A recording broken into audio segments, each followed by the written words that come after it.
Good afternoon guys. Hello, good afternoon. हमारा problem number 5 खत्म हो चुका है. Now we will move to the next topic, है ना? Shall we go to the next topic? No, we have to do first recap, है ना? हमने जो कुछ भी पढ़ा उसका हमें पहले रिकैप करना है. I promised you, that's why I have to do that.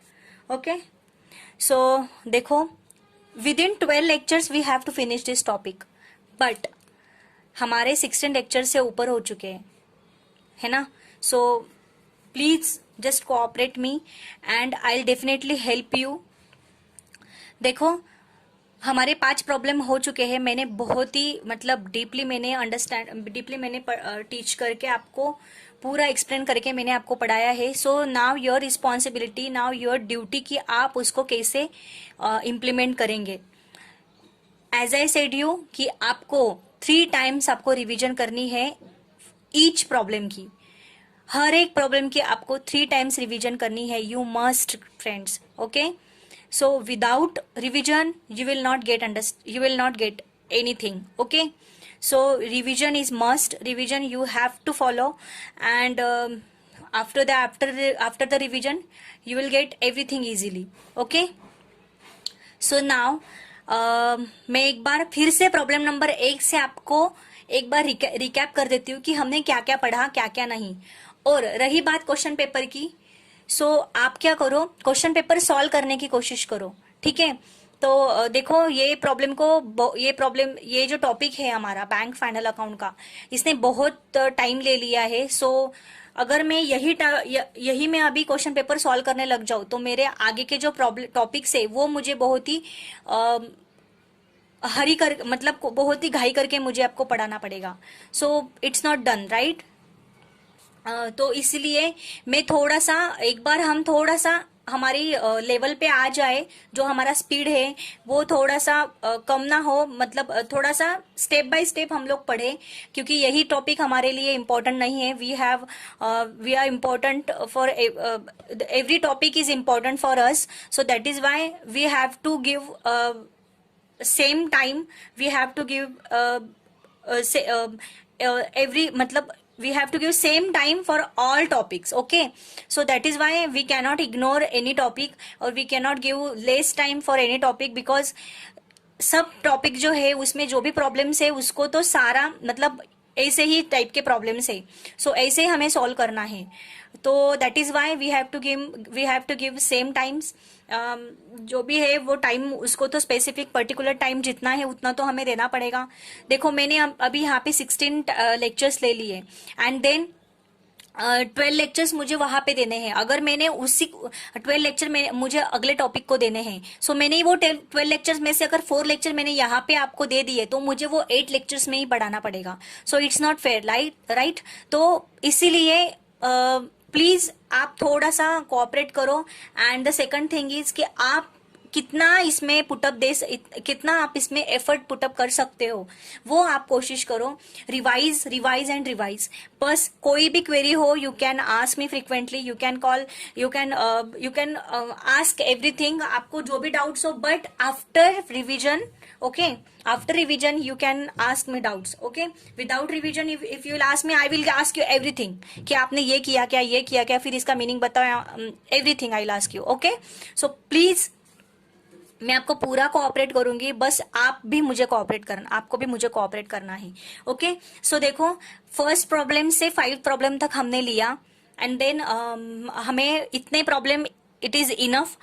और द सेकंड थिंग इज, मैं आपको ये पूरा का पूरा अभी एक बार मैं आपको रिकैप कर दूंगी. और रही बात हमारी क्वेश्चन पेपर सॉल्व करने की, जैसे हम लोग पूरा लेवल पे आ जाते हैं, जैसे हमारे 3 टॉपिक प्रॉब्लम्स के है ना, तो प्रैक्टिकल टॉपिक्स हमारे 3 ही. एक बार ये 3 टॉपिक हो गए कि हम लोग तीनों टॉपिक पे हम लोग क्वेश्चन पेपर सॉल्व करने लग जाएंगे. ओके, तो समझो, मैं फिर से आपको रिविजन लेने वाली हूँ. डोंट वरी, मैं फिर से आपको एक 3-4 लेक्चर्स में आपको रिवीजन के लिए दूंगी. Don't worry. तो जैसे हमारे ये टॉपिक्स खत्म हो जाते हैं मैं क्वेश्चन पेपर पे आएंगी, तो बट फिलहाल आप सिर्फ अभी ये प्रॉब्लम्स पे फोकस करो। आपको ये कितने अच्छे तरीके से, कितने आप ढंग से सॉल्व कर सकते हो खुद से, ये इस पे आप फोकस करो। ओके, तो मैं एक बार फिर से आपको रिवाइज करके दूंगी, ये लेक्चर हमारा पूरा रिवीजन पे होगा। ओके, तो प्लीज प्लीज आप just carefully just listen what I am saying and what I am teaching you.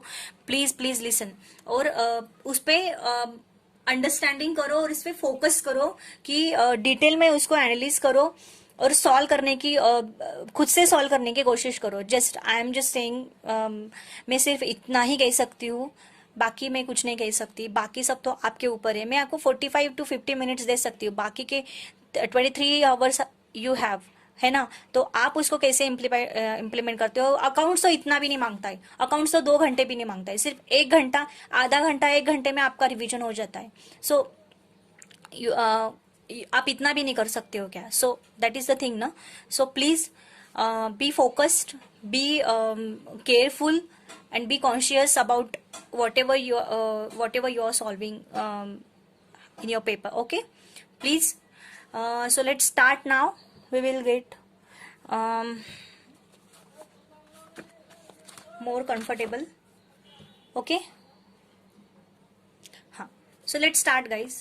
हमारा पहला प्रॉब्लम था, from the following information, prepare profit and loss account of United Bank Limited, Ulhasnagar for the year ended 31st March 2016 along with the necessary schedules. Okay?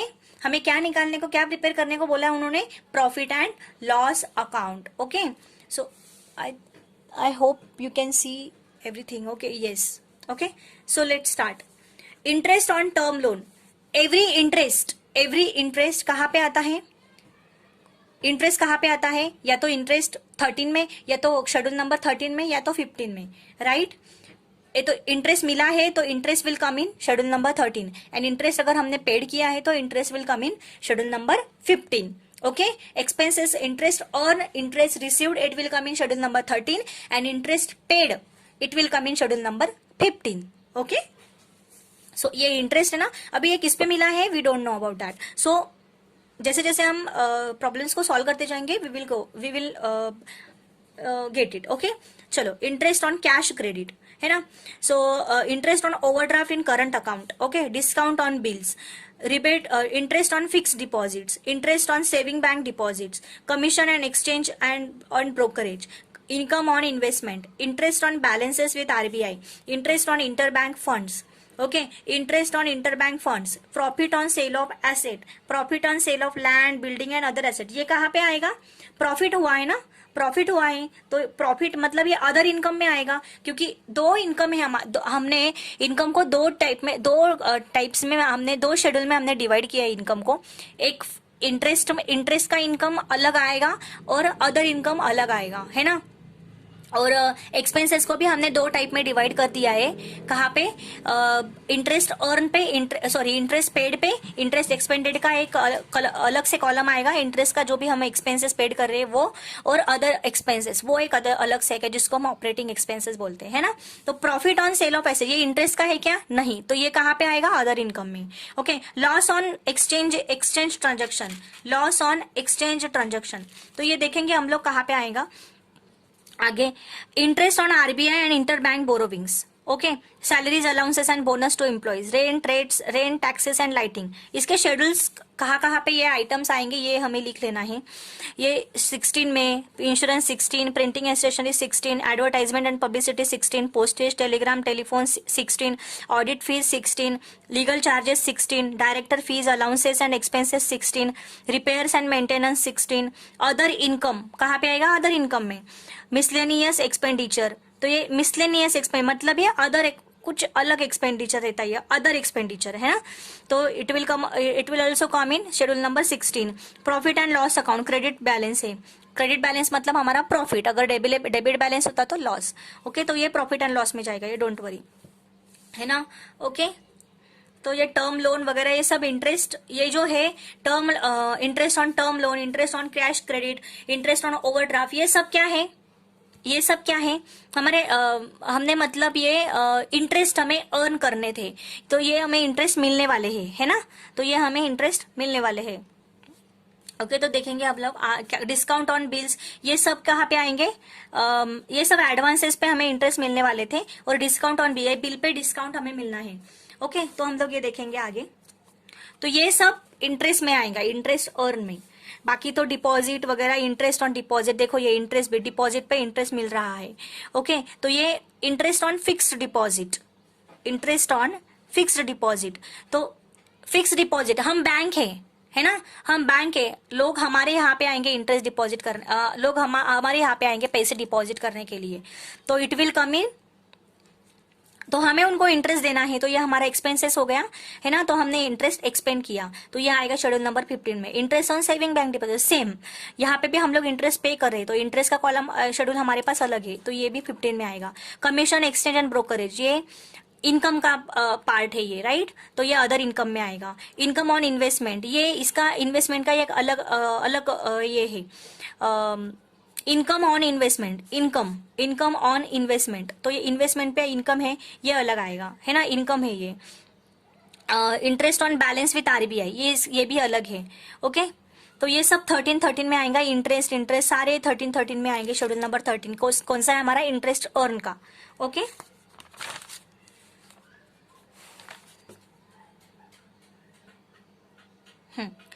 Schedule number 13 में आएंगे। Okay income on investment कहाँ पे आता है, schedule number 13 में। Interest on balance with interest है, देखो interest on balance with RBI, RBI में जो हमारे बैलेंस है उस पे हमें इंटरेस्ट मिला, ये भी 13 में आएगा है ना। Interest on inter bank funds, ये भी इंटरेस्ट हमें मिला। प्रॉफिट मिला हमें, profit on sale of asset, ये शेड्यूल नंबर 14 में आएगा, क्योंकि ये अदर इनकम है ना। तो profit on sale of land building, जैसे मैंने आपको बोला है। Okay loss on exchange transactions, loss on exchange transaction, loss हुआ, इनकम लॉस जो भी हुआ यहाँ पे माइनस हो जाएगा है ना, तो शेड्यूल नंबर 14 में माइनस में आएगा। आगे बाकी तो मैंने सब आपको बता दिया। ओके तो ये जैसे ये ऐसे आइटम्स हमें शेड्यूल जैसे जैसे हम लोग प्रैक्टिस करेंगे, हमें शेड्यूल्स कौन से शेड्यूल्स में कौन सा आइटम आएगा ये हमें पता चल जाएगा। Okay so please don't worry about it. चलो अभी हम लोग एडजस्टमेंट पे आते हैं। Depreciation to be provided for the year to 12,000, depreciation okay तो 12,000 डेप्रिसिएशन हमें प्रोवाइड किया है। ओके डेप्रिसिएशन हमने प्रोवाइड किया है। सो डेप्रिसिएशन आया है, लेकिन किस पे आया है वो पता नहीं है, कौन से एसेट पे है वो पता नहीं है। ओके तो दैट इज वाई ये एक ही इफेक्ट आएगा, और दूसरा इफेक्ट तो एसेट मतलब एसेट में आता है ना, दूसरा इफेक्ट तो जो भी एसेट, तो हम लोग तो एसेट नहीं निकाल रहे हैं, एसेट बैलेंस शीट का हम लोग प्रिपेयर कर रहे हैं क्या, नहीं, हम लोग सिर्फ प्रॉफिट एंड लॉस प्रिपेयर कर रहे हैं, इसलिए ये एक इफेक्ट शेड्यूल नंबर 16 में आएगा, डेप्रिसिएशन ऑन बैंक्स प्रॉपर्टी पे। Okay I know that there are two effects of adjustments, but एक इफेक्ट कहाँ पे आएगा, ऑब्वियसली शेड्यूल नंबर 1 to 12 के अंदर आएगा ना, फिक्स एसेट में, तो डेप्रिसिएशन लेस करके आता है ना। बट अभी यहाँ पे हमारे पास फिक्स एसेट का शेड्यूल है क्या, नहीं, हमें सिर्फ प्रॉफिट एंड लॉस प्रिपेयर करने को बोला है उन्होंने, बैलेंस शीट तो नहीं प्रिपेयर करने को बोला है, that is why it will not come here. So एक इफेक्ट वहां पे जाएगा बैलेंस शीट में, तो जो कि हम नहीं निकाल रहे हैं, और एक इफेक्ट हमारा शेड्यूल नंबर 16 में जाएगा। Okay rebate on bill discounted on 31 March 2015 and 16 were 275 and 315,000 respectively. Rebate on bill discounted, तो ये कहाँ पे आएगा, ये जो बिल डिस्काउंट है, देखो यहाँ पे दिया है, ये जो बिल डिस्काउंट है कितना है, 1520, राइट, 1520, इसमें ये रिबेट ऐड हो जाएगा, जैसे कि अभी ये 2015 का ऐड होगा ये 1520 में, मतलब लास्ट ईयर का ऐड और करंट ईयर का लेस, लास्ट ईयर का एड एंड करंट ईयर का लेस, जो भी बचेगा वो हमारा डिस्काउंट आएगा, okay next interest on non performing asset is as follows. Non performing asset, interest मिलने वाला था नॉन परफॉर्मिंग एसेट पर। ओके तो टर्म लोन टर्म लोन पे कितना मिलने वाला था, 780, लेकिन एक्चुअल में कितना मिला, कलेक्टेड कितना हुआ, 520। इट मींस ना मिलने वाला इंटरेस्ट कितना है, ना मिलने वाला इंटरेस्ट तो 780 मिलने वाला था, 520 मिला, मतलब जो अभी जो बचे हैं वो तो नहीं मिलने वाले हैं, that is called non performing asset है ना। तो ये इतना मिलने वाले थे लेकिन इतने ही मिले, तो 260 रुपीज हमें नहीं मिलेंगे। कैश क्रेडिट 690 मिलने वाले थे, 470 मिले, तो बचे कितने 220, तो इतने तो ये तो हमें नहीं मिलने वाले। ओवरड्राफ्ट 750 प्लस 350, 750 मिलने वाले थे लेकिन 350 ही मिले। ओके, तो कितने नहीं मिलने वाले हैं 400। ओके, तो ये जो अमाउंट है जब हम वर्किंग नोट निकालेंगे इंटरेस्ट अर्न की, तब ये अमाउंट हमें वहां पे लगेगी। ओके,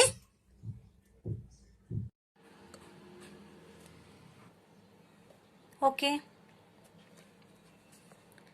डेप्रिसिएशन हो गया। Rebate on bill discounted 31 March 2015 and 16, 275 and 315,000 respectively. तो लास्ट ईयर का ऐड होगा, करंट ईयर का लेस होगा बिल में से। Okay, bill discount on bill में से। Interest on non performing asset, interest non performing asset पे जो इंटरेस्ट मिलने वाला है it will come here. Okay, so हम लोग यहाँ पे देखेंगे। So interest on non performing asset, मैंने जैसे बोला आपको कि इतना मिलने वाला था लेकिन इतना ही मिला, तो बचे हुए क्या हुए, हमारे डेप्ट हो गई, वो नहीं मिलने वाले हैं। Interest credited but not received. Okay, so now we will move advances. Next term क्या है, एडवांसेस। ओके, सो क्या है, क्या बताए यहाँ पे। Okay, advances of the bank has been classified as follows. advances of the bank has been classified, bank से जो भी एडवांसेस है वो यहाँ पे क्लासिफाइड किए हुए हैं। ओके, सब स्टैंडर्ड एसेट कितने हैं 780, secured proportions, secured portions of doubtful asset कितने हैं, doubtful assets up to 1 year का 300, 1 to 3 years का 220, मोर देन 3 years का 80। देखो यहाँ पे प्रोविजन हमने पहले पढ़े थे कि देखो अप टू 1 ईयर होगा तो कितने परसेंट प्रोविजन होगा, एंड 1 to 3 year होगा तो कितने percent, and more than 3 years होगा तो कितने परसेंट, वो हमने पढ़ा था, राइट। ठीक है, तो आगे देखेंगे हम लोग। अनसिक्योर्ड पोर्शन ऑफ डाउटफुल, ये देखो ये सिक्योर्ड पोर्शन था, ये सिक्योर्ड पोर्शन था, है ना, और ये अनसिक्योर्ड पोर्शन है। तो कभी भी अगर ऐसे प्रॉब्लम्स आए तो आपको ये टॉपिक देख के, ये टॉपिक का जो सॉल्यूशन है ये देख के आपको जाना है। ओके, ऐसे ही टाइप के आपको 1-2 प्रॉब्लम्स बना लो, हो जाएगा। Unsecured portion of doubtful asset, okay, कितना है 30, कितना है 30। Loss assets 75, balance is treated as standard asset, balance जो कैसे ट्रीटेड किए उन्होंने स्टैंडर्ड एसेट्स के जरिए। Adequate provisions against the above mention advances is to be made. Adequate provisions देखो यहाँ पे पूरा मेंशन किया हुआ है, कंप्लीटली यहाँ पे मेंशन किया हुआ है कि प्रोविजंस निकालो against the above mention advances. ये जो एडवांसेस है अबो, ये ऊपर दिए हुए, उस पे हमें प्रोविजंस निकालने हैं। ओके, उनके अगेंस्ट हमें प्रोविजन निकालने हैं। Okay, so we will make provisions. We know that 1 year का कितना होता है, 1 to 3 year का कितना होता है, मोर देन 3 years का कितना होता है। अनसिक्योर्ड में क्या होता है, 100% दिया जाता है, 50%। लॉस ऑफ एसेट में क्या होता है, लॉस एसेट्स हुआ तो, है ना। So we all know about it, so we just recap it. Okay, investment, अभी देखो फिफ्थ टॉपिक क्या, फिफ्थ एडजस्टमेंट क्या है इन्वेस्टमेंट पे। तो देखो bank keep 70% of the investment as permanent investment. Bank क्या करने वाली है, 70% इन्वेस्टमेंट परमानेंट रखने वाली, तो बची हुई 30% क्या होगी, डेप्रिसिएशन होगी कि नहीं, ऑफ कोर्स डेप्रिसिएशन। 70% अगर वो परमानेंट रखने वाली है तो बची 30% क्या करेगी, वो डेप्रिसिएट हो गई, है ना, डेप्रिसिएशन रखेंगी। ओके, तो हमारी टोटल इन्वेस्टमेंट कितनी है, how much rupees of investment, देखो यहाँ पे दिया होगा इन्वेस्टमेंट कितना है हमारा 3250। हमारी इन्वेस्टमेंट कितनी है 3250, है ना। तो इन्वेस्टमेंट हमारी 3250 है, देखो यहाँ पे दिया हुआ है इन्वेस्टमेंट 3250, है ना। तो ये 3250 में से 70% इन्वेस्टमेंट हम लोग परमानेंट इन्वेस्टमेंट रखेंगे, तो इसमें से 30% क्या कर देंगे, ऑब्वियसली माइनस कर देंगे हम लोग, है ना, डेप्रिसिएशन करके, एंड बची हुई 30% हमें 70% हमें हमारी परमानेंट इन्वेस्टमेंट मिल जाएगी। तो मार्केट वैल्यू क्या है ऑफ 30% इन्वेस्टमेंट की, मार्केट वैल्यू 825 है ना। तो 825 हो गया मार्केट वैल्यू। तो 825 जो 70% जो बची हुई है उसमें से 825 माइनस कर दो, and we will get the exact amount of our invest provision की अमाउंट हमें वहां पे मिल जाएगी। ठीक है, तो 70% हम लोग रखने वाले हैं, ये बस यही याद रखो, बाकी बाद में देखेंगे। Make provision for income tax 55%।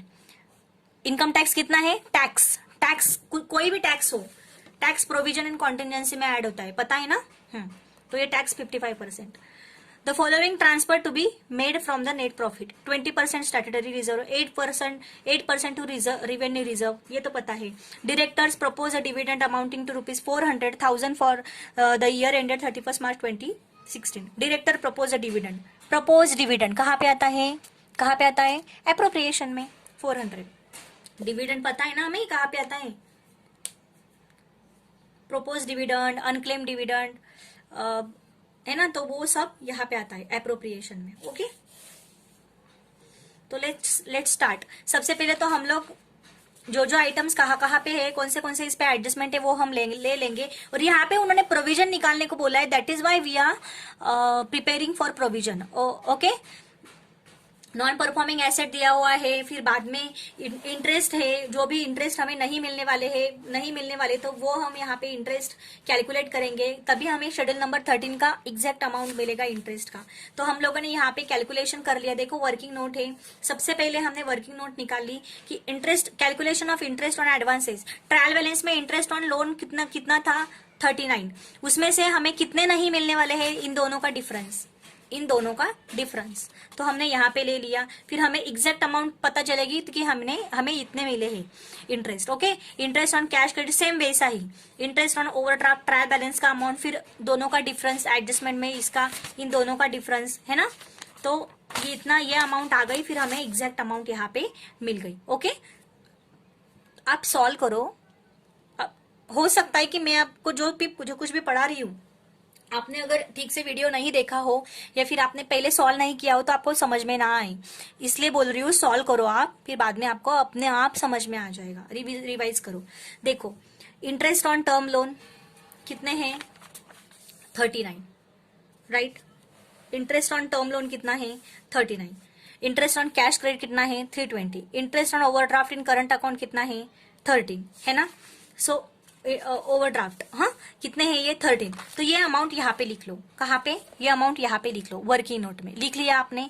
हाँ, बाद में interest credited but not received, interest credit थे लेकिन अभी तक हमें नहीं मिले हैं। तो नहीं मिलने वाला क्या था? इन दोनों का डिफरेंस ना, कि इतने मिलने वाले थे लेकिन कलेक्ट इतने ही हुए, तो नहीं मिलने वाले कितने हैं? दोनों का डिफरेंस है ना। इतने मिलने वाले थे 720 बट 520 ही मिले, तो कितने बचे? 260, ये तो हमें नहीं मिलने वाले। सेम यहाँ पे भी वैसा ही, 690 मिलने वाले थे, 470 ही मिले, तो नहीं मिलने वाले कितने हैं? 750 मिलने वाले थे, 350 मिले, तो नहीं मिलने वाले कितने? तो ये जो डिफरेंस है वो यहाँ पे लिख लो, जो क्रेडिट, जो हमें पैसे नहीं मिलने वाले यहाँ पे लिख लो। इट मीन्स कि 3900 हमें मिलने वाले हैं इंटरेस्ट, लेकिन ये नहीं मिलने वाली अमाउंट कितनी है? फिर 260। तो एक्चुअली हमें कितने मिले? 3640। यहाँ पे भी वैसे ही 320 मिलने वाले थे, 220 नहीं मिले, तो बचे कितने? 28 ही मिले हमें। 13 इंटरेस्ट मिलने वाला था, लेकिन 13 इंटरेस्ट मिलने वाला था, 400 उसमें से नहीं मिला, तो बचे कितने? 900 ही मिले। तो हमें टोटल हमें कितने इंटरेस्ट मिला? सिर्फ 7340। इंटरेस्ट में हम लोग और क्या ऐड करते हैं? शेड्यूल नंबर 13 में डिस्काउंट भी करते हैं ना, तो calculation of discount on bills. हमारे पास डिस्काउंट ऑन बिल्स कितना था? 1520। देखो यहाँ पे क्वेश्चन में दिया हुआ है, डिस्काउंट ऑन बिल्स है क्या? डिस्काउंट ऑन बिल्स कितना है? 1520। तो हम लोग यहाँ पे लिख लेंगे, यहाँ पे हम लोग लिख लेंगे 1520, है ना। एडजस्टमेंट में क्या बोला था? Rebate on bill discounted. मैंने क्या बोला था? लास्ट ईयर का ऐड करो, करंट ईयर का लेस करो, तो वही किया। लास्ट ईयर का क्या किया? ऐड कर दिया, 1520 में 275 टोटल आ गई, उसमें से लेस करंट ईयर का कर दिया, तो कितना बचा? 1480, है ना। तो इंटरेस्ट और डिस्काउंट क्या होता है? दोनों का एडिशन होता है, इंटरेस्ट और डिस्काउंट। ये दोनों का कैलकुलेशन हम लोग, इंटरेस्ट का टोटल और इंटरेस्ट का कैलकुलेशन और डिस्काउंट का कैलकुलेशन, दोनों का टोटल कर लेंगे, तो हमें इंटरेस्ट और डिस्काउंट ऑन एडवांस बिल्स, ये जो आइटम है, फॉर्मेट है, ये जो आइटम है, इसका अमाउंट हमें यहाँ पे मिल जाएगा। तो इंटरेस्ट ऑन एडवांसेस 7340, है ना, 7340, और calculation of discount on bill 1480, तो इनका टोटल यहाँ पे आ गया 8820। Got it? ओके, तो ऐसा ये हमें यहाँ पे मिल गया। तो हमने ये शेड्यूल नंबर 13 में यहाँ पे हमने लिख लिया। इंटरेस्ट और डिस्काउंट ऑन एडवांसेस और बिल 8820। बस इतना वर्किंग नोट याद रखो, आपको सब कुछ समझ में आ जाएगा। और गाइज इससे टाइप के प्रॉब्लम आएंगे, डोंट वरी। इसके अलावा कोई भी दूसरा प्रॉब्लम, इस टाइप के अलावा कोई भी दूसरे टाइप का प्रॉब्लम नहीं आएगा। जो मैंने पढ़ा है बस उसी टाइप का अमाउंट आएगा, सिर्फ अमाउंट में थोड़ा सा चेंज होगा और आइटम्स में थोड़ा सा चेंज होगा, बाकी सब कुछ सेम आएगा, डोंट वरी। ओके, तो बस आप इसी टाइप के प्रॉब्लम, यही मैं तो बोलती हूँ कि आपने ये अगर सॉल्व किया ना तो आपको इसी टाइप के आप कौन सा भी प्रॉब्लम सॉल्व कर लोगे। इतने 5 करो टॉपिक, और आगे में जो 3 सॉल्यूशन 3 क्वेश्चन पेपर का सॉल्व करने वाले, बस उतना ही करो। उसमें से कुछ कोई भी आएगा, बस डोंट वरी, उसकी चिंता आप मत करो। Okay, so let's move. Okay, ये हो गया इंटरेस्ट का। आगे जो भी अभी हम लोग, ये हो गया इंटरेस्ट का, ये हो गया, यहाँ पे टिक मार्क कर लो। डिस्काउंट ऑन बिल हो गया, इंटरेस्ट ऑन फिक्स ये तो बाद में आएगा। तो हम लोग क्या करेंगे फिर, हम लोग यहाँ से जाएंगे, है ना। यहाँ पे स्टेप बाय स्टेप हम लोग लिख लेंगे, जिस पे एडजस्टमेंट है उस पे टिक कर लेंगे, और वैसे वैसे हम लोग स्टेप बाय स्टेप हम लोग सॉल्व करते जाएंगे। इंटरेस्ट ऑन फिक्स डिपॉजिट 15 में आ गया schedule number. Interest on saving bank deposit आ गया उसमें। Commission exchange and brokerage other income में आ गया। Income on investment schedule number 13 का जो फॉर्मेट है उसमें ये आइटम है, तो इसमें वो आ गया। Interest on balance with RBI 13 में आ गया। इंटरेस्ट ऑन इंटरबैंक फंड 13 में आ गया। Profit on sale of investment other income है तो ये उसमें आ गया। Profit on sale of land building and other asset, ये भी अदर इनकम है तो ये 14 में आ गया, है ना। लॉस ऑन एक्सचेंज ट्रांजेक्शन 14 में माइनस आइटम करके आएगा ये, है ना। देखो यहाँ पे ब्रैकेट में लिया है ना, यहाँ पे ब्रैकेट में लिया है, ब्रैकेट में माइनस करके, तो ये माइनस करके आएगा। Okay, interest on RBI and inter bank borrowings, interest on RBI and inter bank borrowings, है ना। तो ये भी इंटरेस्ट है, राइट। तो ये भी अदर इनकम है, ये भी अदर इनकम है, ये भी इंटरेस्ट है, ये भी अदर इनकम। तो शेड्यूल नंबर सॉरी एक्सपेंसेस है। Interest on RBI inter bank borrowings, है ना, यानी उधार पे हमने इंटरेस्ट पे किया, तो ये शेड्यूल नंबर 15 में आएगा। ओके, तो salary allowances 16, rent 16, insurance 16, printing and stationery 16, advertisement 16, postage and telegram 16, audit fees 16, legal charges 16, director fees allowances expenses 16, repair 16, other income 14 other income में आएगा। ओके, मिसलेनियस एक्सपेंडिचर मतलब अदर एक्सपेंडिचर, ये भी 16 में आएगा। प्रॉफिट एंड लॉस अकाउंट, ये क्या होगा हमारा, प्रॉफिट एंड लॉस में आएगा, नेट प्रॉफिट में ऐड हो जाएगा उसके नीचे। ओके, हो गया ये। अभी ये टर्म लोन का भी हो गया हमारा। देखो डेप्रिसिएशन का ये अमाउंट 16 में लिख लो। रिबेट हो गया हमारा, ये रिबेट का भी अभी हमने सॉल्व किया ना वर्किंग नोट में। Interest on non performing asset, इसका भी हो गया हमारा, है ना, अभी लिया ना हमने यहाँ पे कैलकुलेशन में। अभी हम लोग advances of bank has been classified as follows, ये हम करेंगे अभी। ओके, तो इसका प्रोविजन हम लोग निकाल लेंगे। तो कहाँ पे निकालना है इसका प्रोविजन, हमें एक ऐसा वर्किंग नोट करना है और यहाँ पे हमें प्रोविजन मिलेगा। प्रोविजन का हमें अमाउंट यहाँ पे मिल जाएगा। तो देखो सब स्टैंडर्ड एसेट कितने हैं 780, उस पर प्रोविजन कितना लेना है 10%, और 780 का 20% कितना होगा 78। आपको दिख रहा है, okay okay fine fine, okay okay. Up to 1 year कितना है 300 पे 20%, 1 ईयर होगा तो 20, अप टू 1 to 3 ईयर होगा तो 30, मोर देन 3 ईयर होगा तो 50। ओके, और अनसिक्योर्ड तो 100% ही होता है प्रोविजन, ठीक है। अप टू 1 ईयर 20% 60 आ गया। 1 to 3 ईयर 220 था तो 66 आ गया। मोर देन 3 ईयर्स होगा तो 50%, 40 आ गया। अनसिक्योर्ड पोर्शन 30 था, 100% आ गया। लॉस एसेट्स पूरा 100% निकालना है, 75 आ गया। इनकी टोटल कर ली 3.49 आ गया। ओके, आगे क्या बोला था उन्होंने, देखो हो गया हमारा ये पोर्शन हो गया हमारा, हो गया ये पोर्शन हमारा। देखो यहाँ पे अमाउंट दिया था हमने, ये सब कुछ ले लिया, सब स्टैंडर्ड अनसिक्योर्ड पोर्शन, है ना।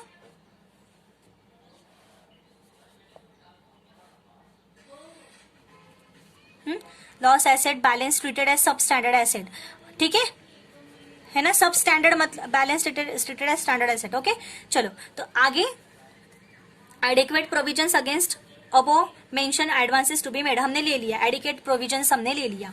ओके, 3.49 आ गया। अभी हम आगे लेंगे और आगे देखो इन्वेस्टमेंट इन्वेस्टमेंट का क्या बोला है, 70% परमानेंट रखनी है, बची हुई 30% क्या हो जाएगी, फिर डेप्रिसिएशन हो जाएगी। ओके, फिर आगे क्या बोला है उन्होंने, 30% इन्वेस्टमेंट क्या है, 825,000 है मार्केट वैल्यू उसकी, तो मार्केट वैल्यू भी हमें लेस कर देनी है। देखेंगे हम लोग हमारे पास इन्वेस्टमेंट कितनी है, 3250। अभी हम लोग यहाँ पे ले लेंगे। देखो डेप्रिसिएशन ऑन इन्वेस्टमेंट 70% परमानेंट रखी है, इसका मतलब क्या, 30% डेप्रिसिएशन हो गया, तो 3250 पे 30% कितना आ गया, 975। ये 30% है ना, ये 30%, तो इसका मार्केट वैल्यू कितना था, लेस मार्केट वैल्यू कर दो, लेस मार्केट वैल्यू 825, इसका मतलब एक्चुअली इसका प्रोविजन कितना आ गया फिर 150। 30% इन्वेस्टमेंट का मार्केट वैल्यू कितना था, 825। एक बार फिर से पढ़ो एडजस्टमेंट, 30% मार्केट वैल्यू बोला इन्होंने, 30% इन्वेस्टमेंट का मार्केट वैल्यू 825 था, और हमारी डिप्रिसिएशन कितना आ गया, 975, तो 825 depreciation minus market value. Okay, तो इसका आंसर कितना आ गया, 150, 499। ओके, 499, तो हमारे पास टोटल प्रोविजन 349 प्लस 150 कितना आ गया, 499। ये हमें हमारा प्रोविजन मिल गया। आप जैसे प्रैक्टिस करोगे ना, आपको अपने आप पता चल जाएगा। ओके, चलो, तो कैलकुलेशन अभी ये नेट प्रॉफिट का कैलकुलेशन, ये तो आपको पता ही है, नेट प्रॉफिट का कैलकुलेशन कैसे निकालते हैं, we already discussed about it. Okay, बाकी तो प्रोविजन एंड कॉन्टिजेंसी, इसका जो आइटम है, जब हम प्रॉफिट एंड लॉस का स्टेटमेंट लेते हैं, इनकम शेड्यूल नंबर 13, 14, 15, 16, फिर 16 के नीचे क्या आता है, provision and contingency. Provision and contingency में क्या क्या ऐड होता है पता है ना आपको, प्रोविजन ऐड होता है, एक तो प्रोविजन ऐड होता है ना, एक तो प्रोविजन ऐड होता है, बैड एंड डाउटफुल्स दिया होता है, और बैड लोन, वो उसमें से आपको जो भी दिया होगा वो इसमें ऐड हो जाता है। 499 हमारा प्रोविजन आ गया, प्रोविजन ही दिया उन्होंने, और कॉन्टिजेंसी इनकम टैक्स, और इसमें टैक्स ऐड होता है। टैक्स कितना है, 862। देखो उन्होंने टैक्स निकाला यहाँ पे, है ना, टैक्स कितना टैक्स बोला था उन्होंने, 55% बोला था, है ना, तो नेट प्रॉफिट पे 55% कितना हो गया, 862। यहाँ पे ले लिया है हम लोगों ने, ये किया है गाइस। ओके, आप एक बार देख लो, मैं सिर्फ आपको कंसेप्ट क्लियर कर दे रही हूँ, एक्सप्लेन कर दे रही हूँ कि कैसे आया। ओके, 1862, तो इनका टोटल ले लिया, तो हमारे पास प्रोविजन एंड कॉन्टिजेंसीज कितना है, 2361। तो ये था हमारा प्रॉब्लम। ओके, आई होप आपको कुछ 60-70% आपके दिमाग में गया होगा, but still you can do it. आप बस एक बार सॉल्व करो, सेकंड टाइम भी सॉल्व करो, थर्ड टाइम भी सॉल्व करो, आपको पक्का समझ में आ जाएगा। Please don't worry. ओके, बहुत इजी है, सिर्फ अंडरस्टैंडिंग की जरूरत है, बाकी कुछ नहीं है। ओके, 14 मार्क्स देके जाएगा ये problem, can you imagine, 14 marks, है ना, तो प्लीज आप थोड़ा सा रिवाइज करो इसको। आई थिंक 14 मार्क्स का, यहाँ 14 इतना बड़ा टॉपिक है, इतना बड़ा सॉल्यूशन है, तो ऑब्वियसली मार्क्स भी उतने ही होंगे ना। ओके, तो चलो नेक्स्ट हमारा प्रॉब्लम नंबर 2। यहाँ पे भी क्या प्रॉफिट एंड लॉस ही दिया था, राइट ना, प्रॉफिट एंड लॉस ही दिया था।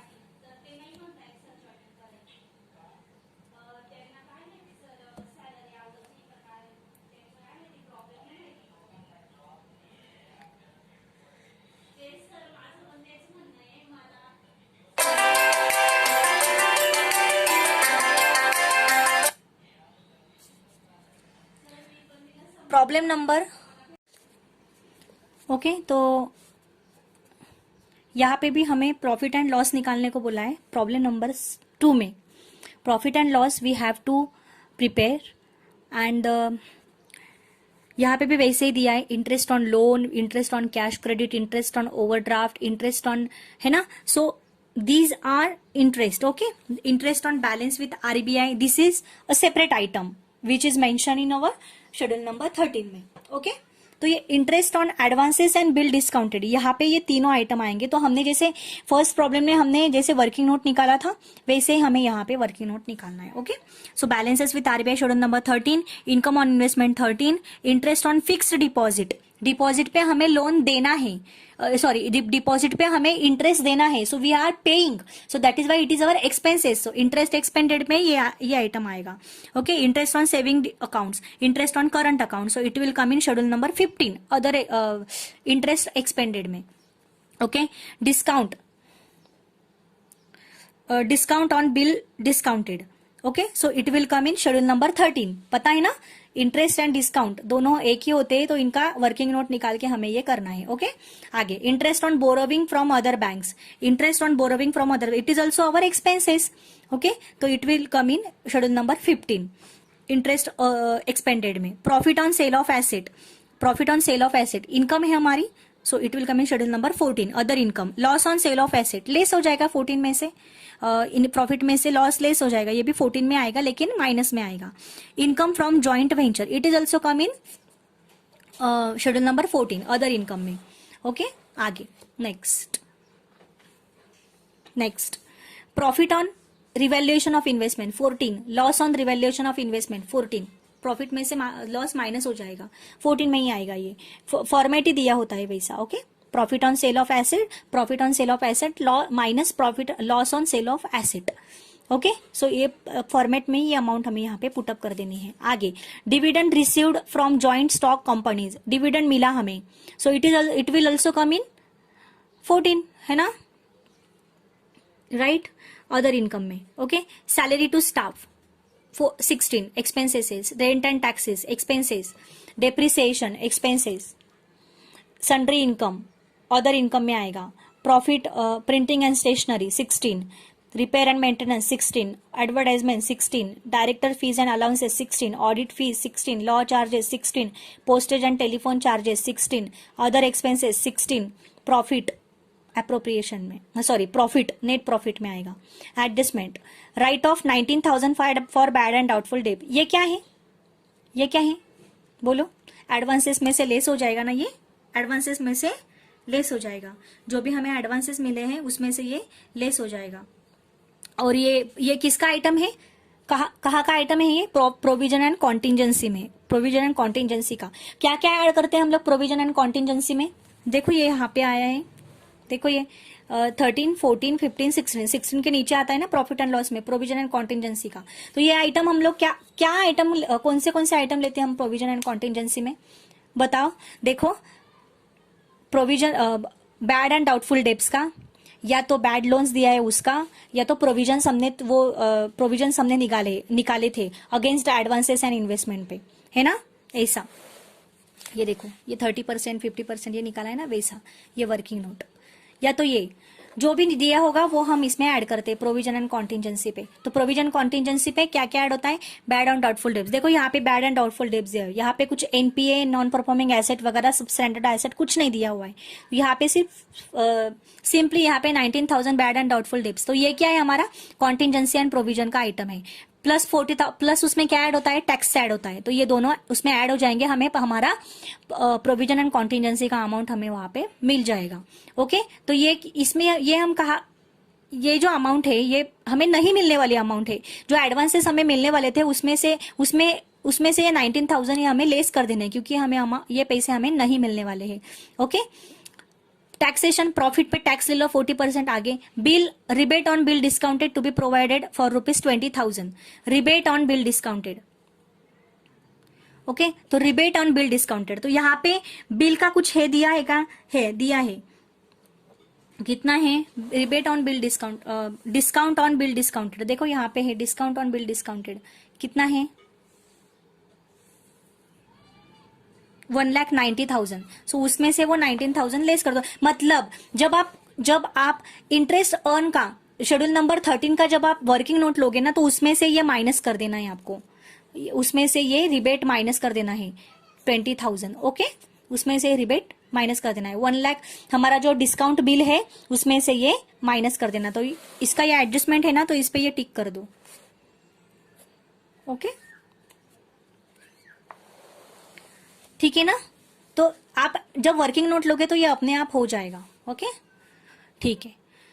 तो ये था हमारा ये प्रॉब्लम.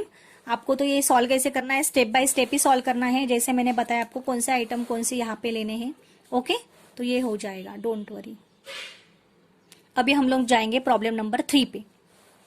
प्रॉब्लम नंबर 3 पे, Janata Bank Limited Jamner gives you following particulars from their books for the year ended 31st March 2016. You are required to prepare balance sheet as on 31st March 2016 is in prescribed form. बोलो cash in hand कहाँ पे आएगा? Schedule number 6। अभी यहाँ पे क्या क्या निकालने को बोला है, क्या क्या प्रिपेयर करना है हमें? बैलेंस शीट भी प्रिपेयर करना है एंड प्रॉफिट एंड लॉस भी, sorry only balance sheet we have to prepare, no? Janata bank limited gives you, okay yes, यहाँ पे सिर्फ हमें बैलेंस शीट प्रिपेयर करना है। पहले के प्रॉब्लम में हमें क्या प्रिपेयर करने को बोला था उन्होंने? Only profit and loss. तो एंड यहाँ पे we have to prepare balance sheet, okay? So cash in hand schedule number 6, share capital 1, investment in equity share, investment किया हुआ है, ओके? तो it will come in schedule number 8। इसमें fully paid 3 lakh है और पार्टली पेड 2 लाख है, okay? General reserve schedule number 2। ये ऐसे हमें शेड्यूल्स हमें याद होने चाहिए और उसमें कौन से आइटम होते हैं वो भी हमें लिख लेने हैं। देखो जब भी हम सॉल्व करने जाएंगे सबसे पहले तो शेड्यूल्स निकाल लो, बैलेंस शीट का फॉर्मेट निकाल लो, प्रॉफिट एंड लॉस दिया होगा तो उनका भी फॉर्मेट निकाल लो, एंड देन शेड्यूल में हमें फॉर्मेट लिख लेने हैं कि कौन सा आइटम बिल्स पेएबल, एडवांसेस में जैसे advances in India, advances outside India, ऐसे हमें फॉर्मेट लिख लेने हैं। देन हाँ थोड़ा सा ऊपर नीचे हो जाएगा चलेगा, ऐसे नहीं कि एज सीक्वेंस पे ही वो बैलेंस आइटम्स आने चाहिए, ऐसा कुछ नहीं है, बट आप फॉर्मेट लिख दो वहां पे, ओके? उससे क्या होगा, आपको याद भी होगा और एग्जामिनर को ये मस्ट है, क्योंकि वो फॉर्मेट लिखना मस्ट है, क्योंकि आपको समझ में आएगा कि ये आइटम उस शेड्यूल से रिलेटेड है, ओके? आगे statutory reserve obviously 2, investment in government securities, central and state government, debit side का है, it means it is investment, asset schedule number 8, schedule number 8 right. Interest accrued on investment, accrued interest बाकी है, schedule number 11 other asset में आएगा ये, okay? Asset का item है। Balances with RBI schedule number 6, balances with other banks current account schedule number 7, okay? इसका अलग से दिया हुआ है इसलिए, ओके? Schedule number 7। आगे balances with other banks current account, okay? Borrowing from central bank of India, borrowing from हमने उधार लिया है सेंट्रल बैंक से, ओके? तो ये कहाँ पे आएगा? बोरोविंग्स में आएगा ना, बोरोविंग्स का हमारे पास अलग शेड्यूल है तो ये वहां पे आ जाएगा। Bills payable other liabilities schedule number 5। Fix deposit कहाँ पे आएगा? डिपॉजिट पे। फिक्स डिपॉजिट कहाँ पे आएगा? डिपॉजिट में, ओके? डिपॉजिट में। करंट अकाउंट देखो यहाँ पे शेड्यूल नंबर 3 में डिपॉजिट, कॉन्टिजेंसीज अकाउंट ये भी वहीं पे आएगा, ओके? आगे लोन्स, कैश क्रेडिट, ओवरड्राफ्ट पता है ना? इनका हमें देखो यहाँ पे लोन, कैश क्रेडिट ये सब क्या है? एडवांसेस है, राइट? एडवांसेस है ये। तो हमें ये एडवांसेस मिले हैं तो हमें ये देने तो होंगे, बराबर? ओके? तो ये लोन, कैश क्रेडिट, ओवरड्राफ्ट ये सब हमारे पास एडवांसेस मिले हुए हैं हमें, ओके? देन तो ये एडवांसेस में आएगा, इनका टोटल करके, ओके? ये एडवांसेस का ये भी उसमें ऐड हो जाएगा। आगे अनक्लेम डिविडेंड, अनक्लेम डिविडेंड कहाँ पे आता है? अपने प्रॉफिट एंड लॉस में, ओके? प्रॉफिट एंड लॉस में लाइबिलिटी का आइटम है वो अनक्लेम डिविडेंड, तो ये कहाँ पे आएगा? शेड्यूल नंबर 5 में। आगे यहाँ पे हम लोग 5 लिख, okay? Bill discounted and purchase schedule number 9, bill discounted and purchase schedule number 9, okay? Branch adjustment schedule number 5, ये फॉर्मेट है जैसे कि वैसे दिया हुआ है वहां पे, ओके? शेड्यूल में profit and loss account credit side है, इसमें इट मीन्स अवर प्रॉफिट, तो ये प्रॉफिट एंड लॉस में जाएगा। अगर नहीं हमें प्रिपेयर करना है तो छोड़ दो। Advances, okay? Premises, less depreciation, asset, fixed asset, furniture, fixed asset, provision for taxation, देखो टैक्स है यहाँ पे, है ना? Provision for taxation, tax, it will come in schedule number 5 other liabilities में, ओके? फॉर्मेट दिया हुआ है, okay? Profit for the year 15-16 4,20,000, 15-16 मतलब करंट ईयर का प्रॉफिट दिया हुआ है 4,50,000, 4,20,000, ओके? 4,20,000। यहाँ पे मैंने कुछ आपको प्रिंटिंग मिस्टेक हो गई थी इसलिए आपको करेक्टिफाई करने को बोला था। कैश इन हैंड 1,54,000 है, just keep in your mind, okay? मैंने आपको जो पीडीएफ भेजा था उसमें भी आप करेक्टिफाई कर लेना, ठीक है? कैश इन हैंड 1,54,000 है, 1,54,000, ओके? 50,000 नहीं है, 1,54,000 है, ओके? तो इसका एडजस्टमेंट देख लो। Authorise capital 1 lakh, okay? ये ऑथराइज कैपिटल शेड्यूल नंबर 1 में जैसे कि वैसा आएगा। Issued capital is half of the authorise capital. Issued capital कितना है? ऑथराइज कैपिटल का हाफ, मतलब 2 लाख शेयर्स है तो इशूड कितने हैं? 1 lakh shares, okay? All shares are fully subscribe on which 25 per share are paid up, okay? तो फुल्ली सब्सक्राइब है ऑल शेयर्स 50 रुपीज ईच के, और पेड अप कितने हैं 25 रुपीज पर शेयर। ओके, तो इशूड पेड अप ऐसे हमें यहाँ पे लिख लेना है। देखो मैं एक बार आपको दिखा देती हूँ। देखो ऑथराइज कितने हैं, ऑथराइज कितने हैं 1 करोड़, इशूड कितने हैं ऑथराइज के हाफ मतलब 50 लाख है ना, सब्सक्राइब कितने हैं, फुल्ली सब्सक्राइब है 50 लाख, और पेड अप कितना है 25 रुपीज पर शेयर, तो 25 लाख। ओके, 1 लाख इंटू 25 लाख, तो ऐसे हमें यहाँ पे लिख देना है। आगे constitute liabilities for acceptance endorsement, मैंने क्या बोला था, कॉन्स्टिट्यूट एक्सेप्टेंस एंडोर्समेंट, ये कहा कौन सा आइटम होता है, ये कॉन्टिजेंट लाइबिलिटी का, तो ये कॉन्टिजेंट लाइबिलिटी में आ जाएगा। आगे बिल फॉर कलेक्शन कहाँ पे है, ये प्रॉफिट एंड लॉस जब हम निकालते हैं तब ये बिल फॉर कलेक्शन का आइटम आता है ना, सॉरी प्रॉफिट एंड लॉस नहीं, जब हम बैलेंस शीट निकालते हैं तब हम कॉन्टिजेंट लाइबिलिटी शेड्यूल नंबर 12 में लेते हैं, उसके नीचे जो बिल फॉर कलेक्शन का आइटम आता है ना, तो उसमें हम लोग ये 15 लाख ले लेंगे। ओके, बिल फॉर कलेक्शन देखो फॉर्मेट में दिया होता है बिल फॉर कलेक्शन, देखो हमने ये फॉर्मेट लिया है ना, सबसे पहले ये दिखा देती हूँ आपको, ये देखो ये सोल्यूशन है ना, balance sheet schedule number 1 2 3 4 5 other liabilities इनका टोटल कर लिया, फिर बाद में एसेट्स का टोटल कर लिया 6 7 8 9 10 11, फिर यहाँ पे contingent liability 12 14 lakh and bill for collection 15 lakh है ना, जैसे कि वैसे